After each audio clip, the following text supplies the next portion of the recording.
Thank you so much, Russ. Well, as expected today, the Prime Minister announced help for students struggling as a result of this pandemic. He introduced the Canada Emergency Student Benefit, an investment of $9 billion to help young people. We're launching the Canada Emergency Student Benefit to provide immediate help. At the same time, we will create new student jobs and double student grants, among other things. All of these measures will add up to approximately $9 billion. And Justin Trudeau says his government is creating another 76,000 jobs for young people. With this benefit, you'll get $1,250 a month from May to August. And if you take care of someone else or have a disability, that amount will go up to $1,750 each month. This benefit is designed for you. If you're a post-secondary student right now, if you're going to college in September, or if you graduated in December 2019. It's there for you even if you have a job, but you're only making up to $1,000 a month. The period covered by the benefit will start on May 1st, and your payments will be delivered through the Canada Revenue Agency. There has been a coronavirus outbreak at a chicken processing plant in East Vancouver. 28 employees have tested positive for COVID-19. I do want to say that I know there will be concerns about the products that have come out of this. So this is a chicken processing plant. We don't have any evidence that COVID-19 can be spread from meat and from consuming of products like that, or from packaging on meat or chicken in this case. And BC has reported 25 new cases of COVID-19 on Tuesday. Our total is now 1,700. One person has died, a senior in the Vancouver Coastal Health Region. When will restaurants in BC reopen, and what will it look like when that happens? Travis Prasad takes a look at what is being considered. It's been a while since any of us have sat down for a meal at a restaurant. Like many, I've been getting takeout and enjoying it here at home. But with BC's top doctor not necessarily opposing the idea, there's now a push to reopen restaurants. I think there's lots of innovative ways that we can have in restaurant dining that protects both the staff as well as people who are coming in. And I'm looking to industry to come up with those ideas of how this could work. And with that endorsement, the BC Restaurant and Food Services Association has assembled a task force to figure out how to quickly and safely reopen restaurants, a large portion of BC's economy. It's the third largest private sector employer in British Columbia. From sanitation to serving, every little detail is being worked out. I think you're going to have a lot more distance between your server and the table between your neighbors and all that type of stuff. I mean, there could be masks. People might be wearing masks. We don't know. Physical distancing measures would have dining rooms and patios operating at a fraction of normal capacity. Not ideal for business, but this restaurant executive says at the very least, it gives tens of thousands of people their jobs back. If you take a restaurant and say it can only have half its seats, that doesn't really give us a rent business model that works. The rents were created in a market that you could have full restaurants in. So I do think in the short term, it would help us get people working, but it's definitely not something we could maintain long term. The restaurant margins just won't allow it. The BC RFA says restaurants, pubs and breweries across the province are raring to reopen, but the process can't be rushed. We need some time to think this through and get it right.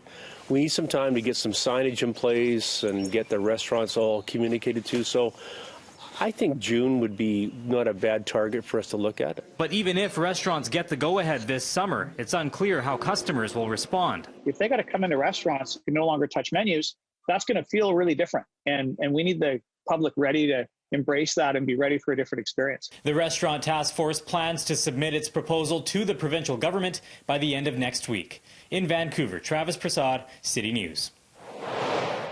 Car-sharing company Evo is stepping up to help frontline workers in a big way.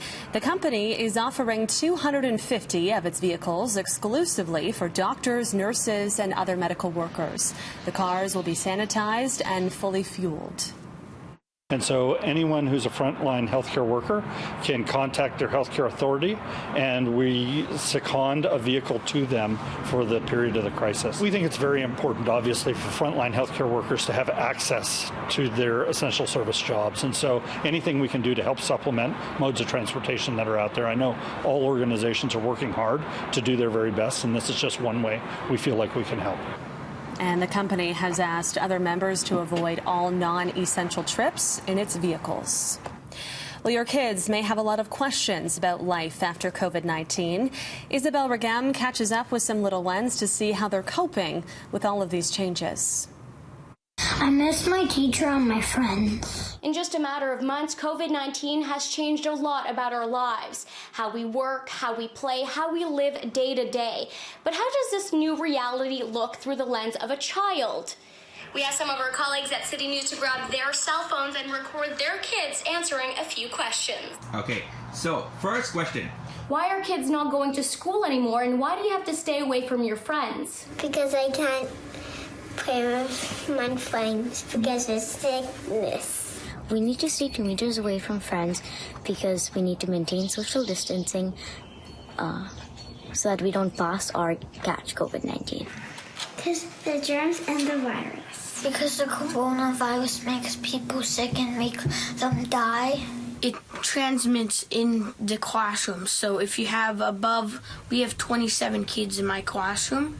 So if it's above like maybe 10, then it's dangerous because it could spread. I have to stay away from everybody because we need to social distance and so we don't give or get COVID-19. What's the most annoying part about being at home?